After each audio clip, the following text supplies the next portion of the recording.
ഇപ്പോൾ സോഷ്യൽ മീഡിയയിലൊക്കെ അത്യാവശ്യം നല്ല ചർച്ചയായിക്കൊണ്ടിരിക്കുന്ന ഒരു കാര്യമുണ്ട്. അതായത് കോൺഗ്രസിന് നിലവിലാകെ 4 മുഖ്യമന്ത്രിമാരെ നിലവിൽ രാജ്യത്തുള്ളൂ.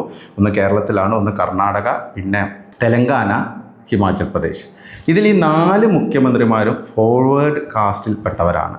അതായത് മുന്നോക്ക വിഭാഗക്കാരാണ് നിലവിൽ കോൺഗ്രസിൻ്റെ 4 മുഖ്യമന്ത്രിമാരും എന്നുള്ളതാണ് ഏറ്റവും വലിയ വിരോധാഭാസം. എപ്പോഴും OBC റിസർവേഷനെ കുറിച്ചും SC റിസർവേഷനെ കുറിച്ചൊക്കെ സംസാരിക്കുന്നത്. റിസർവേഷൻ എന്ന് പറയുന്നതിൽ OBC റെപ്രസെൻറ്റേഷൻ ഇല്ല, SC റെപ്രസെൻറ്റേഷൻ ഇല്ല എന്നൊക്കെ പറയുന്ന രാഹുൽ ഗാന്ധി സ്വന്തം പാർട്ടിയിൽ ഇതൊന്നും നടപ്പാക്കാൻ തയ്യാറാകുന്നില്ല എന്നുള്ളത്.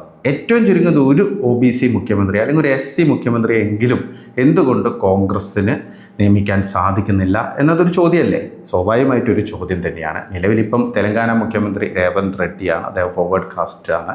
അതുകൂടാതെ നമ്മുടെ മുഖ്യമന്ത്രി VD സതീശൻ, വടശ്ശേരി ദാമോദര മേനോൻ സതീശൻ, അദ്ദേഹമാണെങ്കിൽ ഫോർവേഡ് കാസ്റ്റാണ്.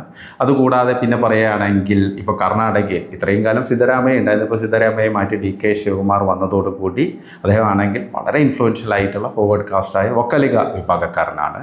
ഹിമാചൽ പ്രദേശിൻ്റെ മുഖ്യമന്ത്രിയായിട്ടുള്ള സുഖ്വീന്ദർ സുഖു ആണെങ്കിൽ രജപുത്രനാണ്. രാഹുൽ ഗാന്ധി ജാതി എപ്പോഴും ഇങ്ങനെ പറയുന്നത് കൊണ്ടാണ് അതേ രീതിയിൽ തന്നെ ഇപ്പം ഇത്തരം വിഷയങ്ങളും ചർച്ചയായിട്ട് വരുന്നതെന്നുള്ളതാണ്.